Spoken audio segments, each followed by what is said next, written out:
নমস্কাৰ প্ৰিয় শ্ৰোতাসকল, মই বিমান আপোনালোকৰ নিজৰ চেনেল বিমান বৰা মটিভেশ্যনত আকৌ এবাৰ আপোনালোকক সন্মুখত হাজিৰ হৈছোঁ। আজি আমি এটা নতুন কাহিনী আৰু এটা নতুন বিষয়বস্তু লৈ আপোনালোকৰ ওচৰলৈ আহিছোঁ। এই কাহিনী অতি জ্ঞানবৰ্ধক আৰু প্ৰেৰণাদায়ক। কাহিনী আৰম্ভ কৰাৰ আগতে এটা বিনম্ৰ অনুৰোধ। শাস্ত্ৰত কোৱা হৈছে যে অধৰা কাহিনী দুখ আৰু পাপৰ কাৰণ হয়। গতিকে এই কাহিনীটো শেষলৈকে শুনিব আৰু যদি আপুনি নিজৰ মাৰ প্ৰতি সঁচা প্ৰেম পোষণ কৰে তেন্তে এই কাহিনীটোক লাইক কৰক, আমাৰ চেনেলটো ছাবস্ক্ৰাইব কৰক আৰু কমেণ্টত মা লিখি আপোনাৰ সমৰ্থন প্ৰকাশ কৰক। তেন্তে আহক আৰু অপেক্ষা নকৰি আজিৰ এই প্ৰেৰণাদায়ক কাহিনী আৰম্ভ কৰোঁ।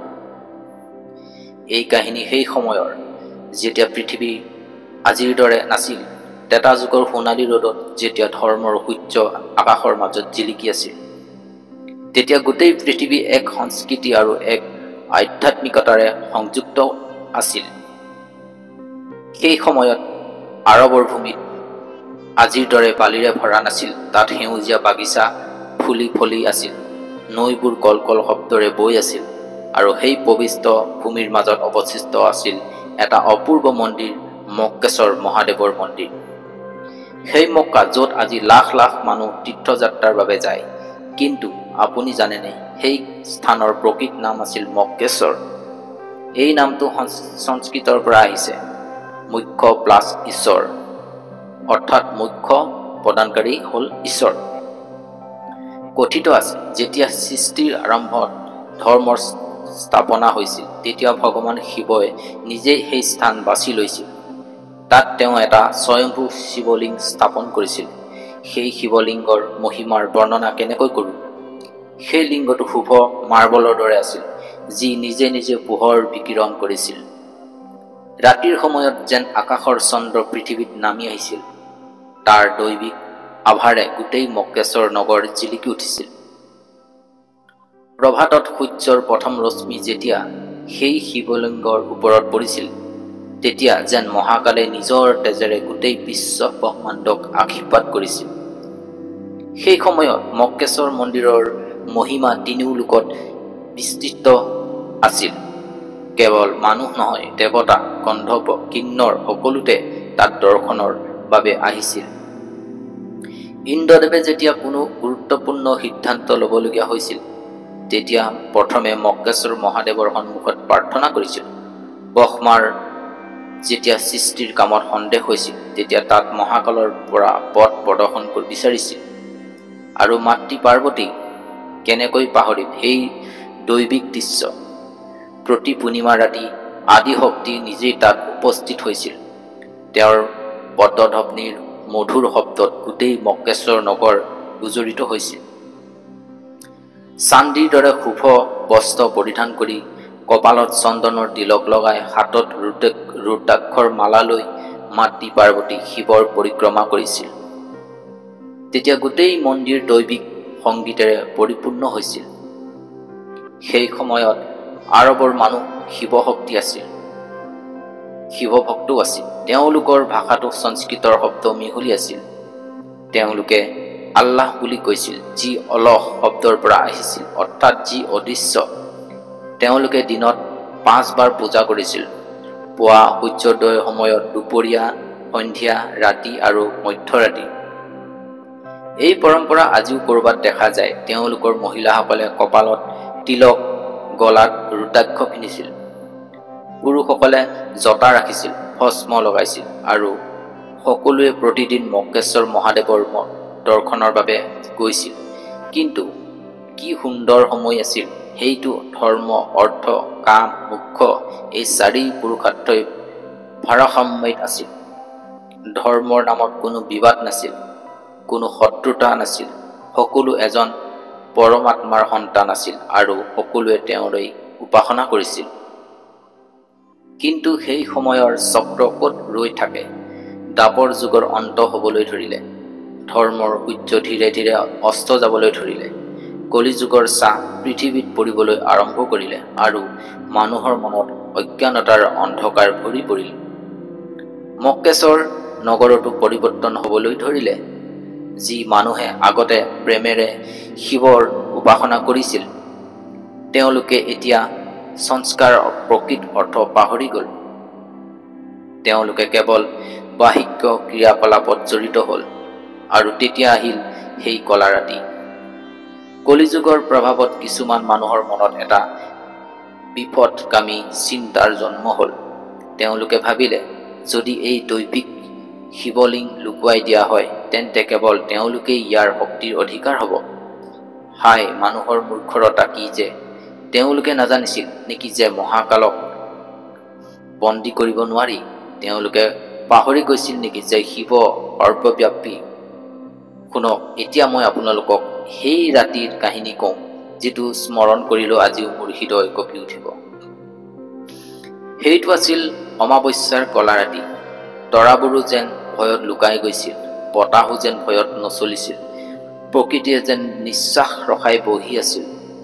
মক্কেশ্বৰ মন্দিৰত শিৱলিংগ তাৰ দৈবিক আভাৰে জিলিকি আছিল, কিন্তু সেই ৰাতি তাত কোনো ভক্ত নাছিল। কাৰণ কিছুমান স্বাৰ্থপৰ মানুহে এটা ষড়যন্ত্ৰ ৰচিছিল। তেওঁলোকে চোৰৰ দৰে মন্দিৰত সোমাই গ'ল। তেওঁলোকৰ হাতত ডাঙৰ ডাঙৰ শিল আছিল। তেওঁলোকে সেই পবিত্ৰ শিৱলিংগৰ চাৰিওফালে এটা কলা কোঠা নিৰ্মাণ কৰিলে।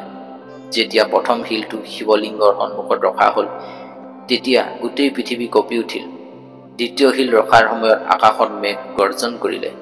তৃতীয় শিল ৰখাৰ সময়ত দেৱতাৰ চকুপানী বৰষুণ হৈ পৰিল। কিন্তু সেই অজ্ঞানী মানুহবোৰে একো বুজি নাপালে। তেওঁলোকে ভাবিলে এই সকলো প্ৰাকৃতিক। তেওঁলোকে নিজৰ কামত লাগি থাকিল। শেষত যেতিয়া শিৱলিংগ সম্পূৰ্ণৰূপে লুকুৱাই দিয়া হ'ল, তেতিয়া আকাশৰ পৰা এটা দৈবিক কণ্ঠস্বৰ শুনা গ'ল। তেতিয়া আকাশৰ ওপৰৰ পৰা কৈছিল, হে মূৰ্খ মানুহ, তোমালোকে যি কৰিলা তাৰ ফল তোমালোকে আৰু তোমালোকৰ পৰৱৰ্তী প্ৰজন্মই ভুগিব লাগিব। মই ইয়াৰ পৰা যোৱা নাই, কিন্তু তোমালোকেই মোৰ পৰা দূৰ হৈ গলা। সেই কণ্ঠৰ গুঞ্জনে গোটেই মক্কেশ্বৰ নগৰ কঁপাই তুলিলে, কিন্তু সেই অন্ধ মানুহবোৰে তাকো উপেক্ষা কৰিলে। সেই ৰাতিৰ দুখৰ কথা কেনেকৈ বৰ্ণনা কৰোঁ। যেতিয়া ভগৱান শিৱ তেওঁৰ নিজৰ ভক্তইক বন্দী কৰিলে, তেতিয়া মহাকালৰ চকুলো বৈ গ'ল। সেই চকুলো শিলবোৰৰ ওপৰত পৰিল আৰু সেই শিলবোৰ কলা হৈ গ'ল। আজিও সেই কলা শিল তাত আছে, যি শিৱৰ দুখৰ সাক্ষী। মহাদেৱৰ হৃদয় কৰুণাৰে পৰিপূৰ্ণ আছিল। তেওঁ জানিছিল এই সকলো কলিযুগৰ প্ৰভাৱ। তেওঁৰ প্ৰিয় ভক্তই অজ্ঞানত এই কাম কৰিছে, গতিকে তেওঁ শাপ নিদিলে, বৰং দয়া দেখুৱালে। তেওঁ ভাবিলে, যদি মই ইয়াৰ পৰা গুচি যাওঁ, তেন্তে এই সকলো অনাথ হৈ যাব।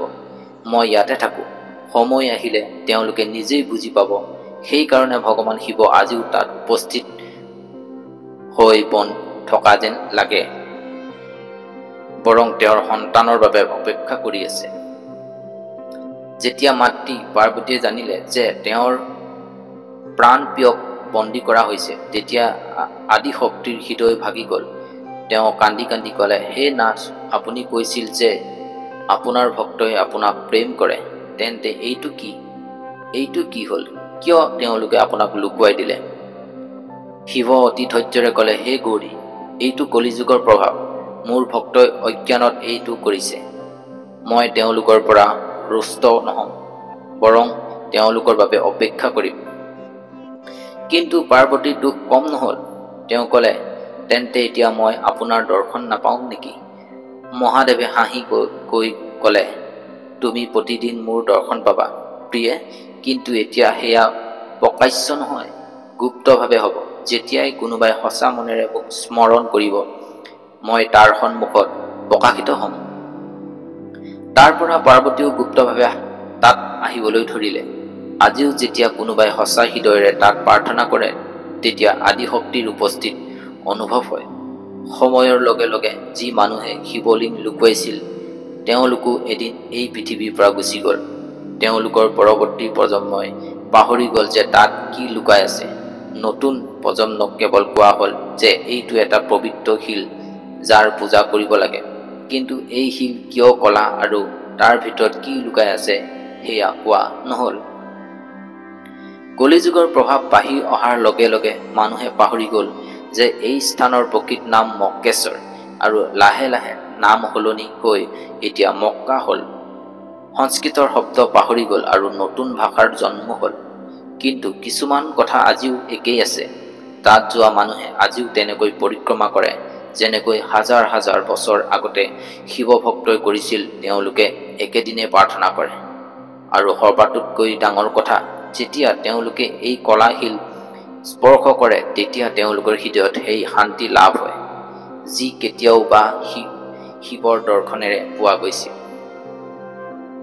আজিও তাত এনেকুৱা কিছুমান চিন আছে যিয়ে প্ৰমাণ কৰে যে এই স্থান শিৱৰ। সেই কলাশিল যাক আজি হাজাৰে আসৱদ বোলা হয়, সেইটো শিৱৰ চকুলোৰ পৰা কলা হৈছিল। আৰু চাওক, আজি মানুহে তাক স্পৰ্শ কৰি কেনে শান্তি অনুভৱ কৰে। তাত পৰিক্ৰমা আজিও 7 বাৰ কৰা হয়, ঠিক যেনেকৈ শিৱ মন্দিৰত কৰা হয়। এইটো কেৱল সংযোগ নেকি? যেতিয়া সকলো লোক একেলগে তাত প্ৰাৰ্থনা কৰে তেতিয়া তেওঁলোকৰ কণ্ঠ যেন উমৰ জাপৰ দৰে গুঞ্জৰিত হয়। এনেকি তাত পিন্ধা শুভ্ৰ বস্ত্ৰবোৰো তেনেকুৱা যেনেকৈ কেতিয়াবা শিৱ ভক্তই পিন্ধিছিল। কথিত আছে, যেতিয়া গুৰু নানক দেৱ তাত গৈছিল, তেওঁ এই সত্য উপলব্ধি কৰিছিল। তেওঁ জানিছিল যে এই স্থান শিৱৰ। সেইকাৰণে তেওঁ তাত নিজৰ ভৰি এক বিশেষ দিশত ৰাখিছিল, যাতে এই বাৰ্তা দিয়ে যে পৰমাত্মা সকলো দিশতে আছে। যেতিয়া মানুহে তেওঁক সুধিছিল, আপুনি এনেকৈ কিয় কৰিছে, তেতিয়া তেওঁ কৈছিল, পৰমাত্মা সকলো দিশতে আছে। তেওঁ কোনো এটা স্থানত বন্দী হৈ নাথাকে। এইটো তেওঁৰ ইংগিত আছিল যে ভগৱান শিৱ সঁচাকৈয়ে তাত আছে, কিন্তু তেওঁ বন্দী হৈ থকা নাই, তেওঁ সৰ্বব্যাপী। আজিৰ যুগত যেতিয়া বিজ্ঞানে বহুত উন্নতি কৰিছে, তথাপিও কিছুমান ৰহস্য এতিয়াও অমীমাংসিত। বিজ্ঞানীসকলে পাইছে যে সেই কলাশিল পৃথিৱীৰ নহয়। এইটো ক'ৰ পৰা আহিছে, কিন্তু এইটো ক'ৰ পৰা নহয়। এইটো সেই সময়ৰ যেতিয়া দেৱতাই পৃথিৱীত বিচৰণ কৰিছিল। যেতিয়া সেই শিলৰ পৰীক্ষা কৰা হৈছিল, তেতিয়া দেখা গৈছিল যে তাত এনে কিছুমান উপাদান আছে যি সাধাৰণতে পৃথিৱীত নাথাকে। এইটো শিৱৰ দৈবিকতাৰ প্ৰমাণ। সেই শিল তেওঁৰ চকুলোৰে গঠিত, সেইকাৰণে তাত দৈবিক শক্তি আছে। শাস্ত্ৰত লিখা আছে, এদিন সত্য প্ৰকাশ পাব। যেতিয়া কলিযুগৰ অন্ত হ'বলৈ আৰম্ভ হ'ব, তেতিয়া ভগৱান শিৱ পুনৰ প্ৰকাশিত হ'ব। সেইদিনা সেই কলা আৱৰণ আঁতৰি যাব আৰু গোটেই বিশ্বই দেখিব যে তাত সঁচাকৈয়ে মক্কেশ্বৰ মহাদেৱৰ শিৱলিংগ আছে। যেতিয়া সকলো ধৰ্মৰ মানুহে বুজিব যে তেওঁলোকে সকলোৱে এক পৰমাত্মাৰ পূজা কৰি আছিল, কেৱল নাম বেলেগ আছিল, কিন্তু সত্য একেই আছিল, সেইদিন আনন্দৰ হ'ব। কাৰণ তেতিয়া ধৰ্মৰ নামত হোৱা সকলো বিবাদৰ অন্ত হ'ব। সকলোৱে ভায়েকৰ দৰে একেলগে আলিংগন কৰিব। ভগৱান শিৱ আজিও তাতৰ পৰা কি বাৰ্তা দিছে জানেনে? তেওঁ কৈছে, মোৰ প্ৰিয় সন্তানসকল, মই তোমালোকৰ বাবে তাত আছো। তুমি মোক যিকোনো নামে মাতা, মই শুনো। তুমি মোক য'ত বিচৰা মই তাত পোৱা। মই তোমালোকৰ ওপৰত খং কৰা নাই যে তুমি মোক লুকুৱাই দিলা, কাৰণ মই জানো এইটো কলিযুগৰ প্ৰভাৱ। কিন্তু এতিয়া সময় আহিছে তুমি সত্যক চিনি পোৱা। ধৰ্মৰ অৰ্থ হৈছে প্ৰেম, কৰুণা, দয়া। ধৰ্মৰ অৰ্থ এইটো নহয় যে তুমি নিজৰ মাজত যুঁজা। মই বিচাৰো তুমি সকলোৱে মিলি এই পৃথিৱীক স্বৰ্গ কৰি তুলিবা। আজিৰ যুগত যিসকলে শিৱৰ ভক্তি কৰে, তেওঁলোকৰ বাবে এই কাহিনী এটা শিক্ষা। এইটোৱে শিকায় যে ভগৱানক বন্দী কৰিব নোৱাৰি, তেওঁ সৰ্বব্যাপী। তুমি তেওঁক কাশী বিশ্বনাথত বিচাৰা, কেদাৰনাথত বিচাৰা বা মক্কেশ্বৰত বিচাৰা, তেওঁ সকলোতে বিৰাজমান আছে। আৰু সৰ্বাতোতকৈ ডাঙৰ কথা, ভগৱান শিৱ কোনো ধৰ্ম, জাতি বা সম্প্ৰদায়ৰ নহয়, তেওঁ গোটেই মানৱতাৰ। যি মানুহ আজি মক্কালৈ যায়, তেওঁলোকেও তেওঁলোকৰ অন্তৰত সেই শান্তি অনুভৱ কৰে, যি কেতিয়াবা শিৱ ভক্তই কৰিছিল। কাৰণ তাত আজিও মহাকালৰ উপস্থিত আছে। তেওঁ বিচাৰিলে তেওঁৰ ভক্তক শাপ দিব পাৰিলেহেঁতেন, তেওঁ খঙত সকলো ধ্বংস কৰিব পাৰিলেহেঁতেন, কিন্তু তেওঁ তেনেকুৱা নকৰিলে। তেওঁ প্ৰেমে বাচিলে, ক্ষমা বাচিলে, ধৈৰ্য বাচিলে, আৰু আজিও তেওঁ তাত প্ৰেমেৰে অপেক্ষা কৰি আছে, যেতিয়ালৈকে তেওঁৰ সন্তানে সত্যক চিনি নাপায়। এই কাহিনীয়ে শিকায় যে সকলো ধৰ্ম, সকলো পথ এক পৰমাত্মাৰ ওচৰলৈ যায়। তুমি তেওঁক শিৱ বুলি কোৱা, আল্লাহ বুলি কোৱা, গড বুলি কোৱা, ৱাহগুৰু বুলি কোৱা, তেওঁ একেই। মক্কাত লুকাই থকা মক্কেশ্বৰৰ মহাদেৱ এই কথাৰ প্ৰমাণ যে ধৰ্ম বিভক্ত নকৰে, সংযোগ কৰে।